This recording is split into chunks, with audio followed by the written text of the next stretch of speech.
हमारे 3 दिन का अंदर में पूरा विड्रॉ ना हो, ब्लैक मनी के खिलाफ में आप जो मर्जी करो, हमारा कोई एतराज नहीं है, हम आपको साथ देंगे।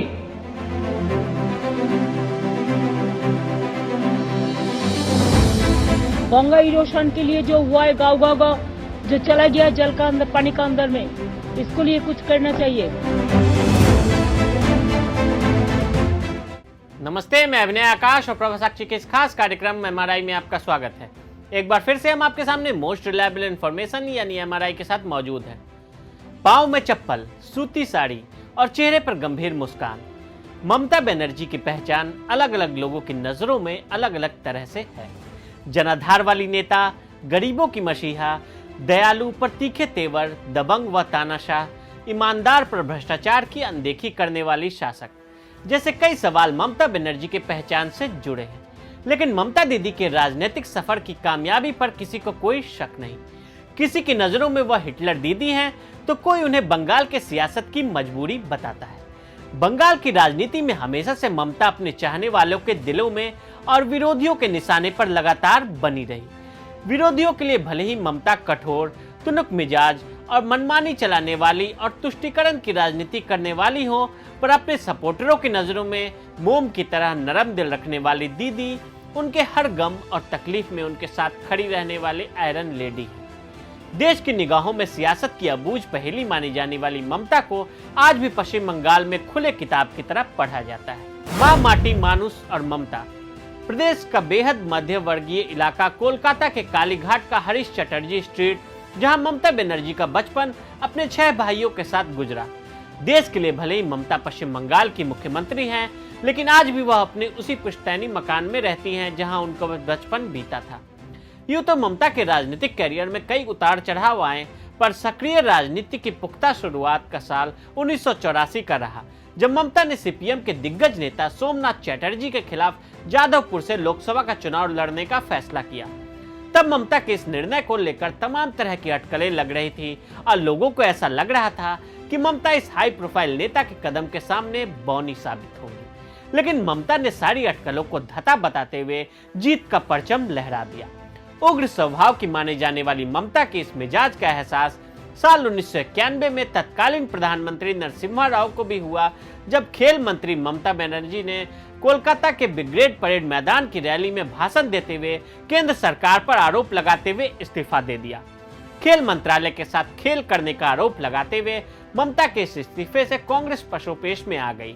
साल 1996 में एक और धमाका करते हुए ममता ने कांग्रेस को सीपीएम की कठपुतली बता पार्टी के खिलाफ ही मोर्चा खोल दिया। ममता को यह एहसास हो गया था कि वो कांग्रेस के साथ रहकर वाम मोर्चा सरकार से मुकाबला नहीं कर सकती, इसलिए उन्होंने तृणमूल कांग्रेस नाम से नई पार्टी का गठन किया। ममता की तुनुक मिजाजी और अस्थिर छवि धीरे धीरे वामपंथियों से लड़ने में कारगर साबित होने लगी। ममता अटल बिहारी सरकार से हाथ मिला रेल मंत्री बन गई, लेकिन एनडीए के साथ भी ममता की जोड़ी जमी नहीं और 2001 में वह सरकार से अलग हो गई।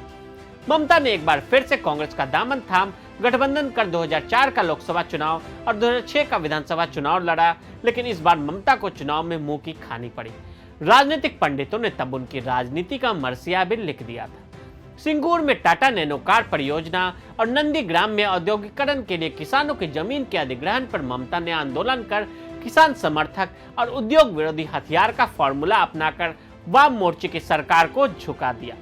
जिस लखटकिया कार के निर्माण का सपना संजोए टाटा ने बंगाल के सिंगूर का चयन किया था, उन्हें अपना बोरिया बिस्तर समेत वहां से भागना पड़ा। और तो और नंदीग्राम परियोजना का भी वही हाल हुआ। सिंगूर और नंदीग्राम ने ममता को गांव-गांव तक पहुंचा दिया, जिसका असर 2009 के लोकसभा चुनाव में दिखा, जब ममता को जबरदस्त कामयाबी हासिल हुई। 2011 के विधानसभा चुनाव में ममता ने मां माटी और मानुस का नारा दिया और 34 सालों से चली आ रही वामपंथी सरकार को उखाड़ फेंका।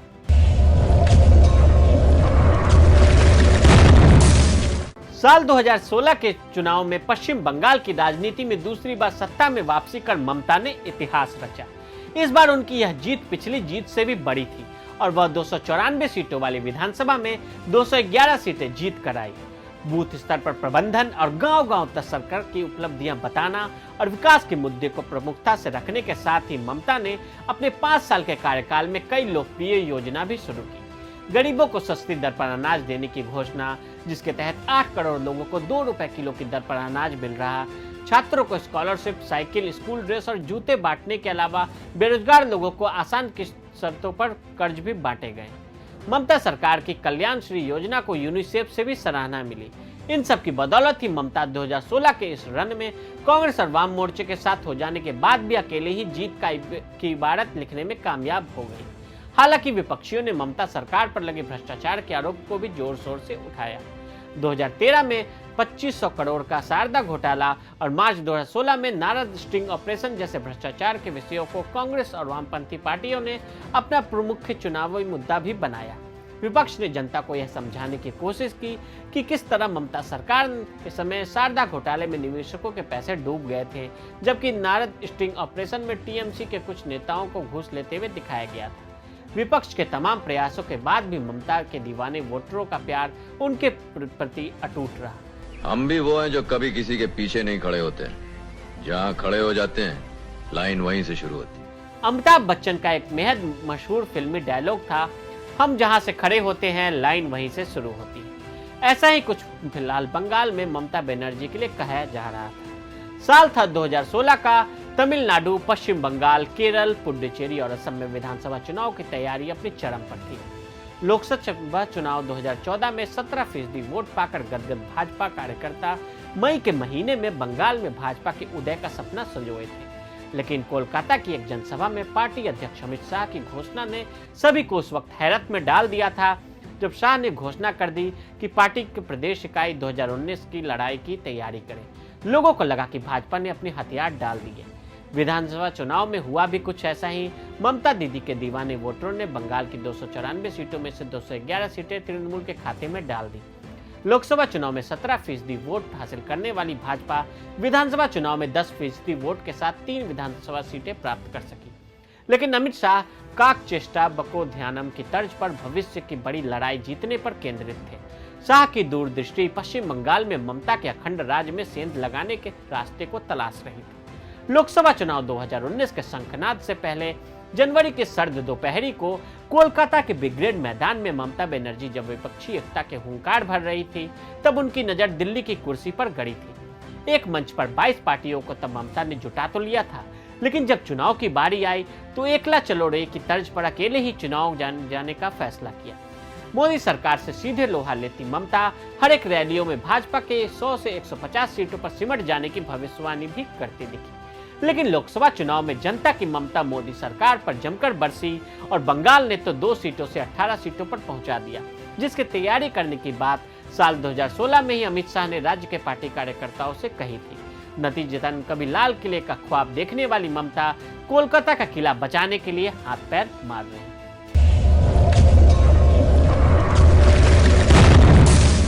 इतिहास को टटोल कर देखें तो ममता ने कभी अपने मुद्दों से समझौता नहीं किया और तुरंत गठबंधन तोड़ लिया। फिर चाहे अटल बिहारी वाजपेयी की अगुवाई वाली राजग सरकार रही हो या फिर मनमोहन सिंह के नेतृत्व वाली संयुक्त प्रगतिशील गठबंधन सरकार, इसमें दो राय नहीं कि ममता आंदोलन से निकली जमीनी स्तर की जुझारू नेता है, लेकिन गठबंधन की राजनीति में उनका जोर नहीं चला है।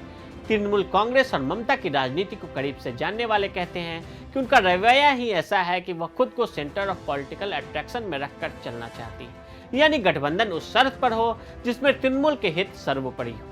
कांग्रेस से अलग होकर 1998 के साल में ही ममता ने अपनी पार्टी की घोषणा की और नाम रखा तृणमूल कांग्रेस। साल 1999 में लोकसभा चुनाव हुए और अब की बारी अटल बिहारी के नारे के साथ भाजपा नीत राजग की सरकार केंद्र में बनी।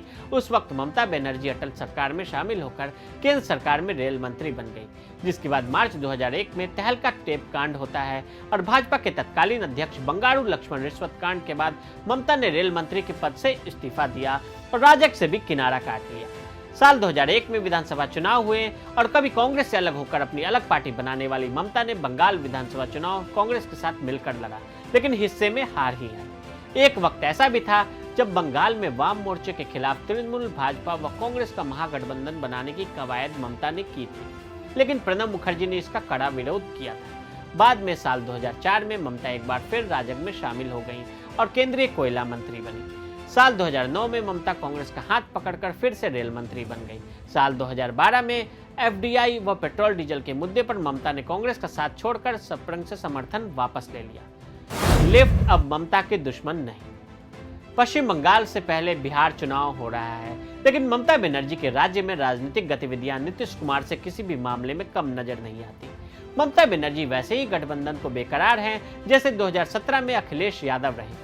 अखिलेश यादव का तब कांग्रेस तक ही जोड़ रहा, लेकिन ममता बनर्जी परंपरागत दुश्मन लेफ्ट तक पहुंचने की कोशिश कर रही हैं और जैसे नीतीश कुमार आरजेडी से नेताओं को मौका देखते ही झटक ले रहे हैं, ममता बनर्जी भी बीजेपी की तरफ वैसे ही हरदम ताक में बैठी हुई है।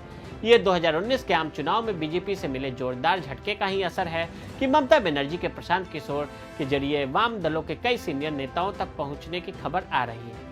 पश्चिम बंगाल की मुख्यमंत्री ममता बनर्जी 2021 का चुनाव जीतने के लिए वो सब करने को तैयार नजर आ रही हैं जिनसे अक्सर उनको परहेज रहा है। वो कांग्रेस पर भी डोरे डाल रही हैं और प्रशांत किशोर की मदद से लेफ्ट नेताओं के पास भी।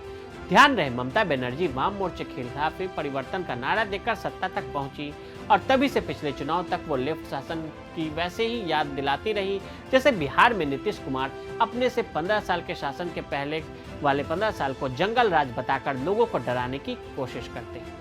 कई बार सनक में फैसले लेने की आदत की वजह से ममता के पुराने रिकॉर्ड को देखते हुए और कांग्रेस वाम दल तृणमूल अध्यक्ष की बात को कितनी गंभीरता से लेते हैं, ये तो आने वाले वक्त में ही पता चलेगा।